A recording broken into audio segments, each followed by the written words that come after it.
Bonjour à toi, je suis super heureux de te retrouver encore aujourd'hui pour encore une vidéo. Et oui, à chaque samedi, des vidéos sont faites, sont postées. Ces vidéos sont des ressources, autant sur le plan de la foi chrétienne, mais autant aussi sur des parallèles avec la vie professionnelle. La vie professionnelle autant pour les chrétiens et la vie professionnelle autant pour ceux qui ne connaissent pas encore Jésus comme leur sauveur et leur Seigneur. Et aujourd'hui, nous allons parler d'un thème hyper important, surtout pour cette année 2006, mais le thème, je te le donnerai après ce court moment d'introduction qui est très, très important. Notre vie est comme une grande maison. Il peut y avoir des pièces que nous avons oublié d'aménager et d'autres pièces où c'est que nous avons décidé volontairement et totalement de les fermer à clé. Parce que tout simplement, il y a peut-être eu des découragements, il y a peut-être eu des abandons de certains projets qui n'ont pas abouti, de certains plans qui n'ont pas qui ne sont pas venus à éclosion. Alors au bout d'un moment, nous avons peut-être décidé d'arrêter de persévérer dans des choses qui tardaient à venir, et ce qui est à l'image de cette pièce que nous avons décidé de fermer à clé. Ou peut-être que tu as déjà entendu cette expression: j'ai mis ça dans un tiroir, j'ai fermé le tiroir et je ne veux plus que l'on m'en parle. Tout simplement, cette expression, tu l'as peut-être dit toi-même parce que tu as fait un trait. Tu as tiré un trait sur quelque chose que tu voulais et que tu n'as pas réussi à obtenir. Tout simplement parce que tu as été découragé, parce que tu t'es lassé, mais peut-être aussi parce que ce n'était pas forcément pour toi à cet instant-là le temps, le timing de Dieu. Et nous allons y venir durant ce temps d'enseignement. J'aimerais te dire quelque chose de très important en ce qui concerne les pièces que tu as probablement fermées à clé. 4 problèmes se posent. Le problème, c'est qu'à force de laisser une pièce fermée à clé, il y a une odeur nauséabonde de renfermé qui est là et que nos narines détectent. Et là, ça commence à quand même être important et il faut faire quelque chose. Il y a aussi cette odeur nauséabonde de moisissure. Pourquoi je dis de moisissure? Parce qu'en généralement, quand une pièce n'est pas animée de vie, dont nous avons la responsabilité de l'habiliter, de la meubler, de la chauffer, de la parfumer, de l'aérer, il vient de la moisissure parce que cette pièce n'est pas chauffée, parce que cette pièce manque de chaleur, et ça devient aussi un problème. Et l'autre problème, c'est que quand nous allons un jour nous réveiller, pour justement remédier à ce problème de cette pièce de notre vie que nous n'avons pas réouverte, ou que nous n'avons pas tout simplement remis entre les mains de Dieu, le prix des travaux risque d'être très très très élevé et ça va coûter très cher au portefeuille.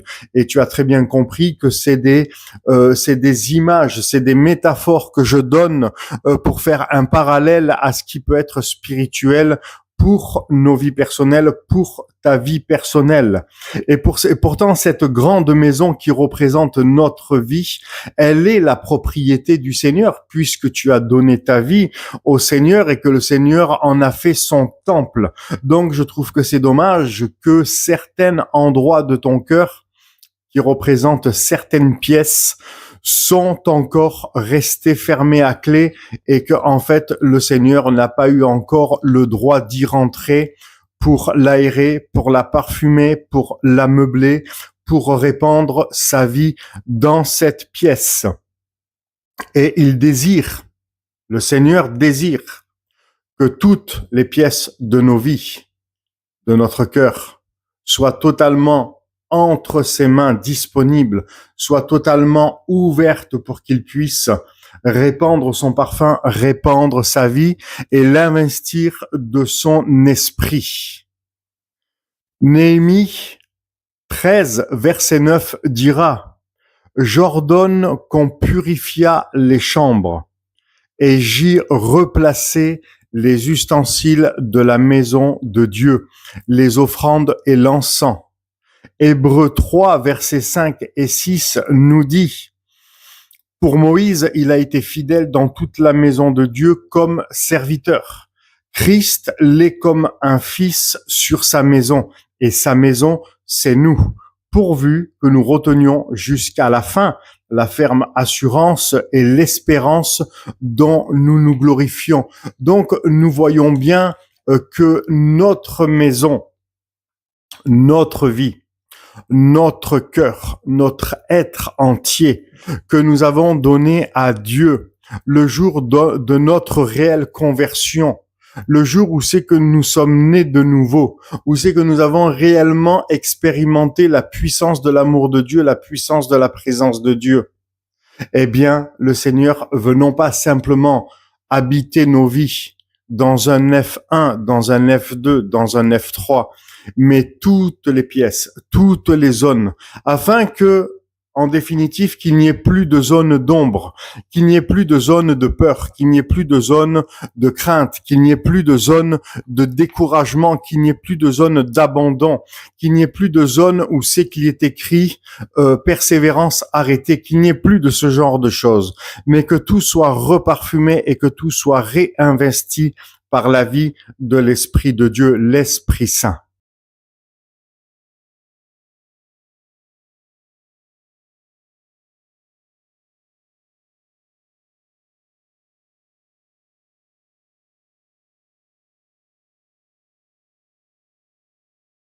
Bonjour et bienvenue sur Bâtir avec excellence pour revaloriser.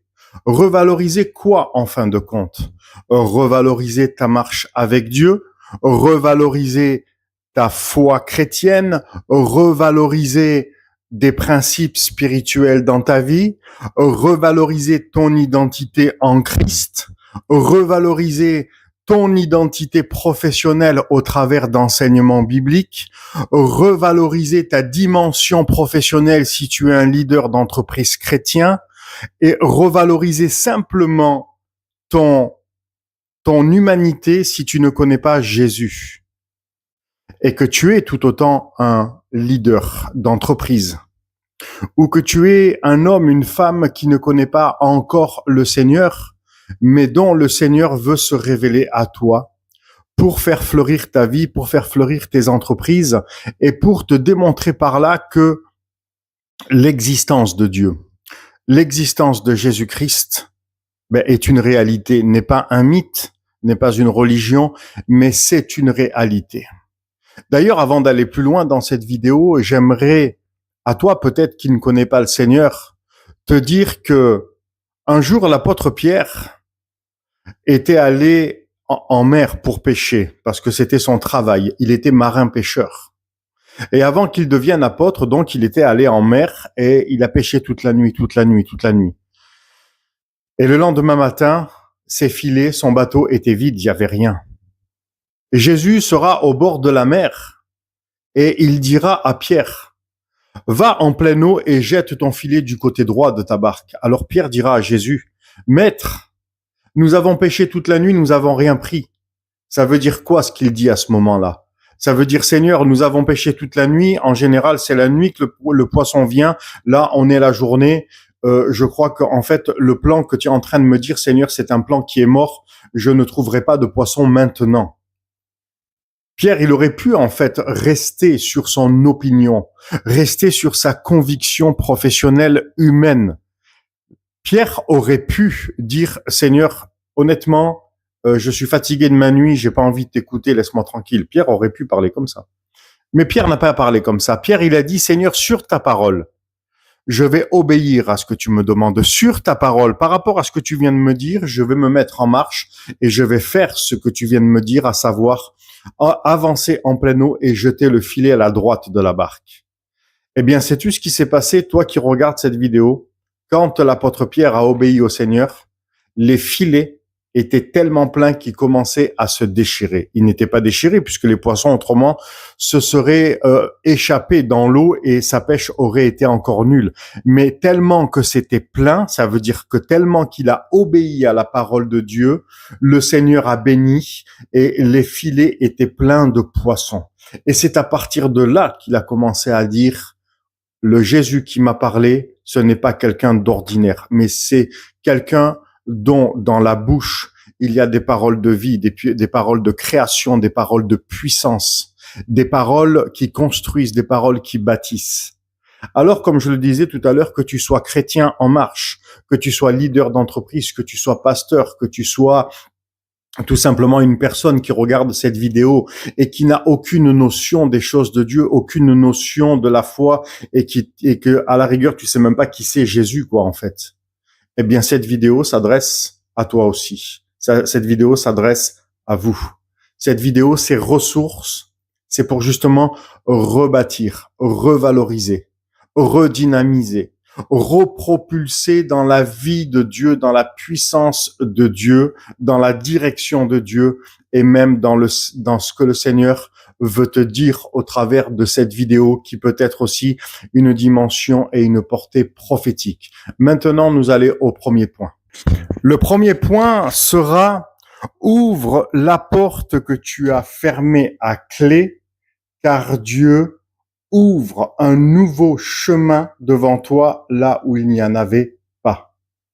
Ésaïe 43, 19 nous dit, voici, je vais faire une chose nouvelle sur le point d'arriver. Ne la connaîtrez-vous pas? Je mettrai un chemin dans le désert et des fleuves dans la solitude. Nous avons été rachetés par le sang de Jésus. Donc, notre vie, notre maison a été revalorisée par la valeur de Christ et de toute sa plénitude. Et il a fait de nous son temple. Nous sommes sa maison, son habitation, son édifice. Jésus ne veut pas qu'il y ait dans notre maison, dans notre vie, des pièces sombres, des pièces fermées à clé, des pièces que nous avons oubliées volontairement ou involontairement. Dans le livre des Juges, chapitre 11, versets 11 et 12, il est écrit « Puis l'ange de l'Éternel vint et s'assit sous le térébinthe d'Ophra, qui appartenait à Joas de la famille d'Abiézer. Gédéon, son fils, battait le froment au pressoir pour le mettre à l'abri de Madian. L'ange de l'Éternel lui apparut et lui dit, « L'Éternel est avec toi, vaillant héros. » À l'exemple de Gédéon, le Seigneur vient toujours à nous, vient toujours nous rencontrer avec une parole vraie, une parole vivante, une parole créatrice, une parole de vie, une parole de valeur, une parole puissante. Et cette parole, elle est là pour nous délivrer de nos faux raisonnements, nous délivrer de découragement, nous délivrer de nos lassitudes et des faux schémas que tu as peut-être élaborés, construits dans tes pensées parce que tu as vu tout simplement que les choses étaient longues à venir, parce que tu t'es découragé et parce que tu as décidé de fermer à clé cette pièce, bien évidemment, où c'est que Dieu, par ce message, cette vidéo, cette ressource, est en train d'interpeller ton cœur pour que tu réouvres cette pièce et pour que tu la redonnes de nouveau au Seigneur, que tu la lui remettes entre ses mains, parce que c'est lui qui va la revaloriser, c'est lui qui va la meubler, c'est lui qui va aérer cette pièce et c'est lui qui va reconstruire ce qui a besoin d'être reconstruit.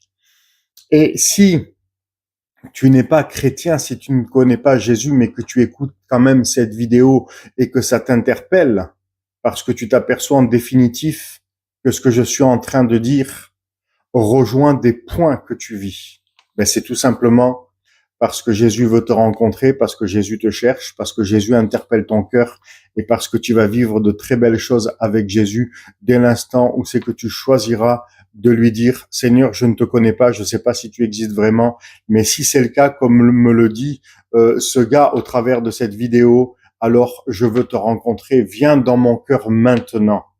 Viens dans mon cœur maintenant. Et le Seigneur va faire ce qu'il faut dans ta vie et tu verras, il va changer ta vie va prendre une autre tournure et tu vas vivre un bonheur, tu vas vivre la présence de Dieu, tu vas vivre la puissance de Dieu et tu vas vivre une vie nouvelle. Je reviens à mon point.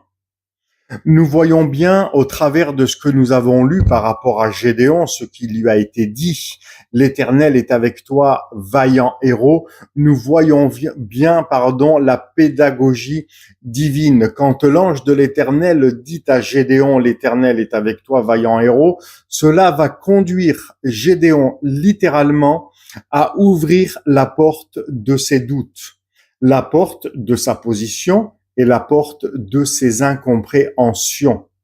C'est une amorce d'amour et de confiance divine qui va permettre en fait à Gédéon d'avoir une vraie conversation avec Dieu et de lui dire tous les constats qu'il pense, tous les constats qu'il voit, tous les constats qu'il a vécus et les réalités qu'il y a et qui fait partie aussi du quotidien dans lequel il vit. Et toutes ces choses, en fait, pour Gédéon, duraient déjà depuis beaucoup trop longtemps.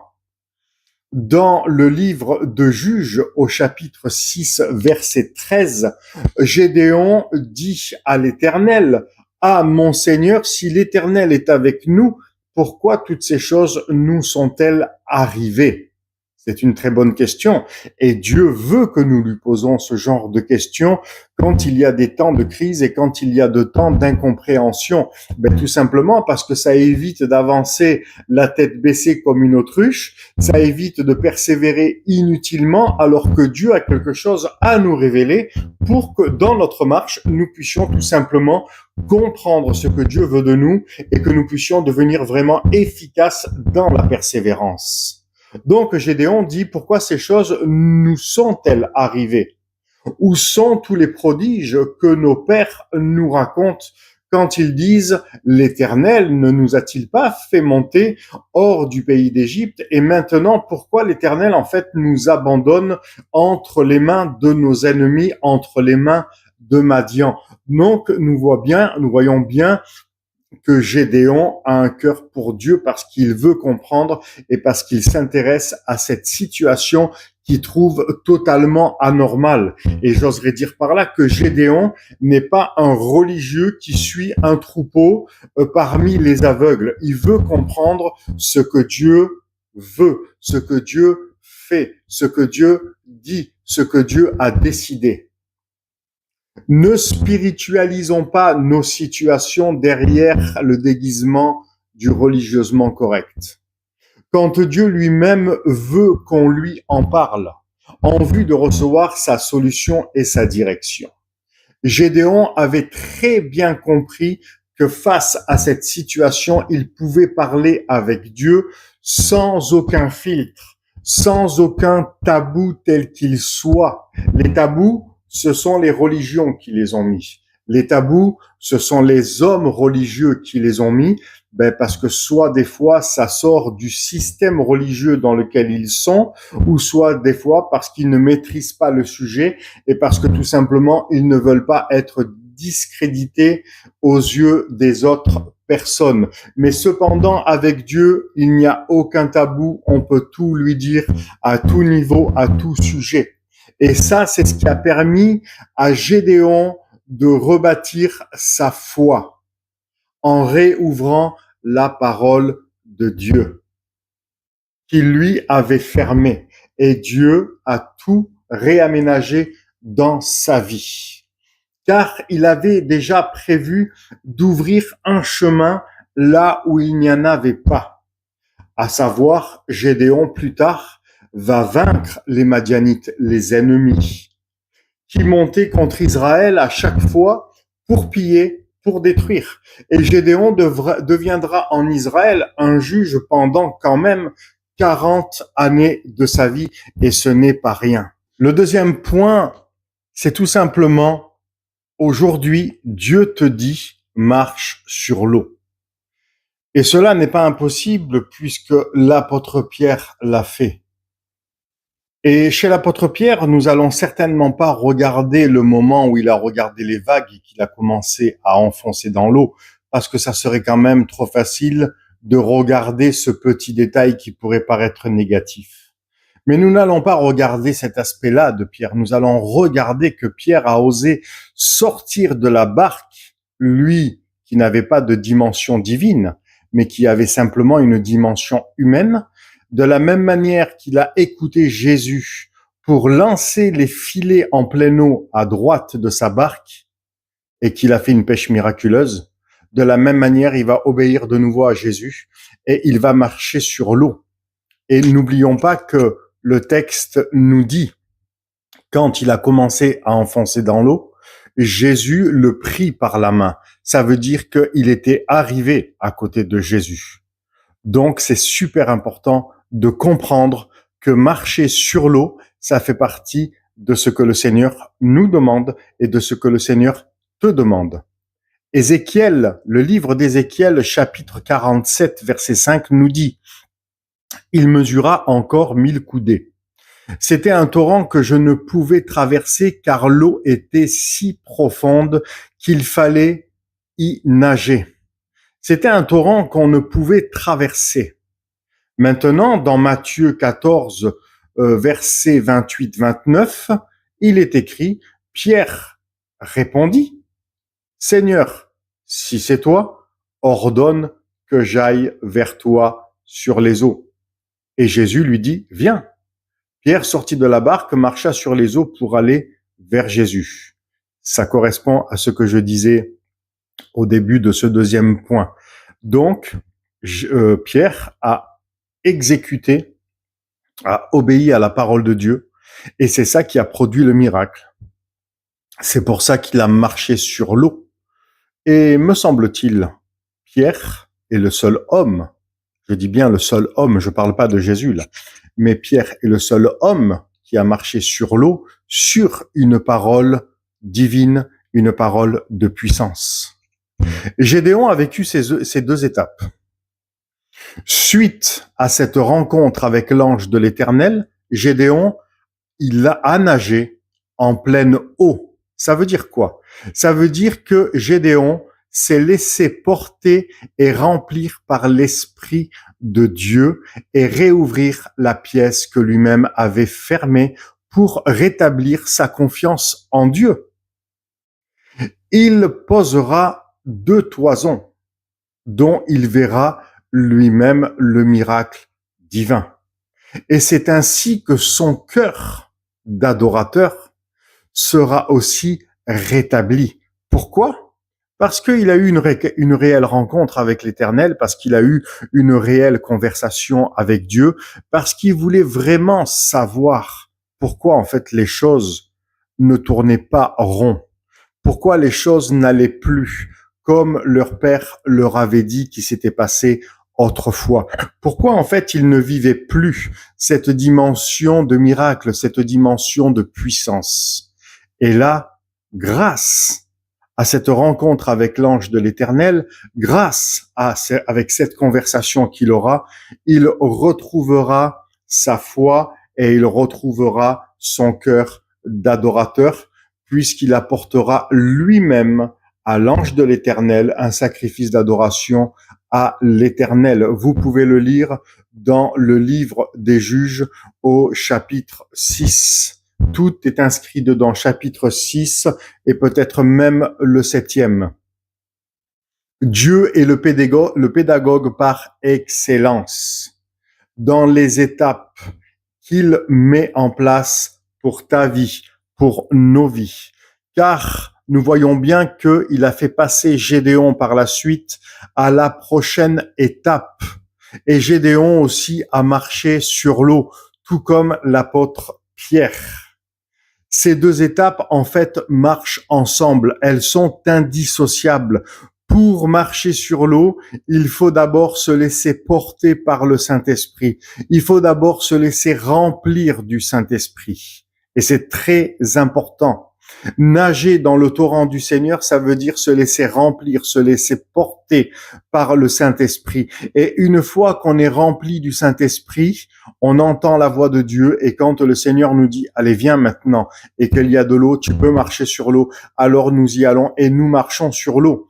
Et Gédéon a rebâti sa foi. Il a rempli ces deux étapes, ces deux conditions, ainsi que sa confiance à Dieu, comme je l'ai dit à plusieurs reprises, dans une vraie conversation.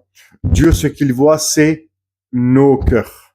Dieu, ce qu'il voit aujourd'hui, c'est ton cœur. Et Dieu voit très bien que tu as envie d'aller plus loin, et Dieu voit très bien que tu n'as pas forcément les clés pour aller plus loin, et Dieu le voit tout ça. Tu as envie d'aller plus loin, mais il te manque des clés. Il te manque en fait de la connaissance. Il te manque en fait des principes spirituels. Il te manque en fait des chemins que Dieu doit ouvrir dans ta vie pour que tu puisses comprendre, entendre, recevoir et agir. Et écouter Dieu. C'est ce que Gédéon avait fait. C'est ce que Gédéon avait compris. Et Gédéon verra la gloire de Dieu. Alors aujourd'hui, la question se pose. Toi qui veux, qui as envie de savoir en fait ce que Dieu a à te dire, ce que Dieu a à te révéler, ce qu'il faut que tu fasses, tu es au bon endroit, au bon moment dans ces ressources, dans cet enseignement. Nous allons continuer. Dans Juge 6, verset 14. L'Éternel se tourna vers lui, donc on est toujours on est toujours dans le livre de Gédéon. Et l'Éternel dit à Gédéon, va avec cette force que tu as et délivre Israël de la main de Madian. Dieu rajoute une phrase quand même importante à Gédéon, au cas où c'est que Gédéon aurait peur et que peut-être il y aurait un petit reste de doute. Dieu va dire à Gédéon, n'est-ce pas moi qui t'envoie? La conclusion de cet enseignement, y a-t-il une place dans ta maison que tu as fermée? Y a-t-il une pièce à cause des situations que toi tu sais? Ça peut être une circonstance, ça peut être un combat que tu as mis de côté parce que tu n'as jamais vu l'intervention divine selon toi. Et j'aimerais te dire, dans cette vidéo, je n'ai pas donné le titre de ce message au début parce que je voulais le donner à la fin. Et le titre de ce message que je viens d'apporter, il est le suivant. Lève-toi durant cette année 2026. Lève-toi. Pourquoi faire? Pour rebâtir ta foi. Je dis pas que ta foi, elle est nulle. Je dis pas que ta foi, elle est morte. Je ne dis pas que ta foi, elle est écrasée ou qu'elle n'a plus d'impact. Quand je dis lève-toi pour rebâtir ta foi en 2026, c'est tout simplement tout ce que tu as mis de côté et qui faisait partie du plan de Dieu pour ta vie, tout ce que tu as mis de côté, comme je l'ai dit à plusieurs reprises, à cause d'un découragement, à cause peut-être des paroles qui t'ont tué, qui sont venues même de l'intérieur, à cause de ce que peut-être que tu as été mis sur le banc de touche, à cause de ce que tu as peut-être été rejeté, méprisé, de ce qu'on ne t'a pas compris dans ce que tu as exprimé. On pourrait faire une liste exhaustive de toutes les raisons qui auraient pu peut-être te décourager et abandonner tout ce que tu n'aurais jamais dû abandonner et qui venait de la part de Dieu pour toi. Il est temps maintenant de te lever. Et avant de terminer cette vidéo, je voudrais simplement te dire, autant dans le secteur professionnel, comme je le disais au début, et autant dans le domaine de la foi chrétienne, fondée sur la Bible, pour les chrétiens, pour les disciples de Jésus. J'ai des plans d'accompagnement, qu'ils soient professionnels et spirituels. Mais si tu as besoin d'être accompagné avec un plan précis dans ta vie spirituelle par rapport à quelque chose que toi tu sais que tu as besoin d'être accompagné parce qu'il te manque des ressources, il te manque des clés, il te manque des paramètres, il te manque des éléments, alors je suis à ta disposition. Si tu désires m'écrire, si tu désires me contacter et que tu veux vraiment aller plus loin, être accompagné, alors il y a toutes mes informations dans la description de ma chaîne, de cette vidéo, pardon. N'hésite pas à m'écrire, ça sera un réel plaisir pour moi de parler avec toi, d'aller dans les nouveaux terrains à conquérir.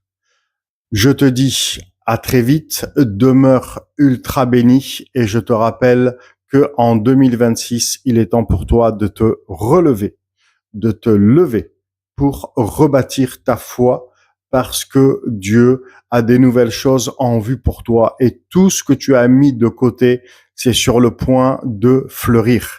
Mais maintenant, ta part est que tu dois réouvrir les pièces que tu as fermées à clé et de laisser Dieu agir dans ta vie et de laisser Dieu remplir ton cœur et ta vie de ses promesses, une nouvelle saison, un nouveau feu. Donc, je te dis à très vite. Bye bye.